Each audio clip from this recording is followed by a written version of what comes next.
भूनाबाई के किसानों ने आज आंधी तूफान के कारण अपने खेतों में हुए नुकसान के लिए सरकार से मुआवजे की मांग की है। उनका कहना है कि हाल ही में आए आंधी तूफान के कारण उनकी गेहूं की फसलें खराब हो गई हैं, जिससे उन्हें आर्थिक तंगी का सामना करना पड़ रहा है। किसानों का कहना है कि खेती उनके लिए एकमात्र आजीविका का साधन है और वे लंबे समय से इस काम में लगे हुए हैं।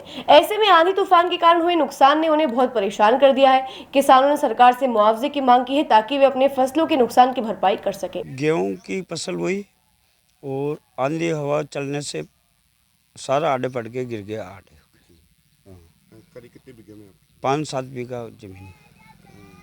कितना नुकसान करीब हुआ? वही 1 लाख 1.5 लाख के आसपास करीब। क्या उम्मीद थी पहले आपको? कम से कम 2 लाख 3 लाख की उम्मीद थी अपने की फसल होगी गेहूं की थी तो। और अब अब तो आज जो आती कम हो गई, वो तो खराब हो गई। खराब हो गई। क्या मांग करते हैं आप? अब मांग तो गवर्नमेंट क्या देती है क्या नहीं देती। ये कितने सालों से काम कर रहे हैं आप?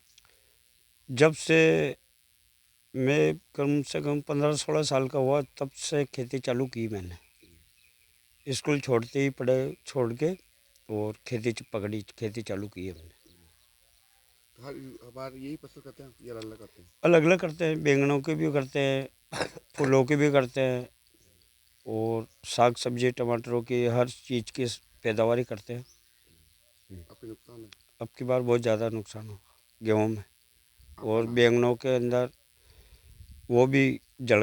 किस तरह का नुकसान हो रहा है? सर देखो 5-7 बीघों के अंदर गेहूँ बो रखा हमने और ये बुरी तरह मतलब आड़े पड़ गए। और इधर बैंगनों की खेती है, ये भी क्षतिग्रस्त हो गई है। और जैसा कि मेरा मानना है कि मैं गवर्नमेंट से इतनी आग्रह करता हूँ कि वो कम से कम ज़्यादा नहीं तो हमारा 2.5-3 लाख का नुकसान हुआ तो 1-1.5 लाख रुपए तो हमें मुआवजा दिया जाए। हम तो इसी पे निर्धारित है और हम किसान हैं सर। हम कुछ भी नहीं, हमारा कोई रोजी रोजगार तो है नहीं, यही खेती है और इसी पे आश्रित है। जैसा कि आप देख रहे हो, ये देखो पूरी फसलें चौपट हो चुकी है। और तरुण भैया, हमारा जो नुकसान का मैं गवर्नमेंट से इतना ही आग्रह करता हूँ कि हमें उचित से उचित मुआवजा दिया जाए। आपका नाम? दीपक सिंह रावत, गांव काकरदा बुनावाई, पोस्ट हसूटरा वाया मदार, जिला अजमेर, राज्य राजस्थान।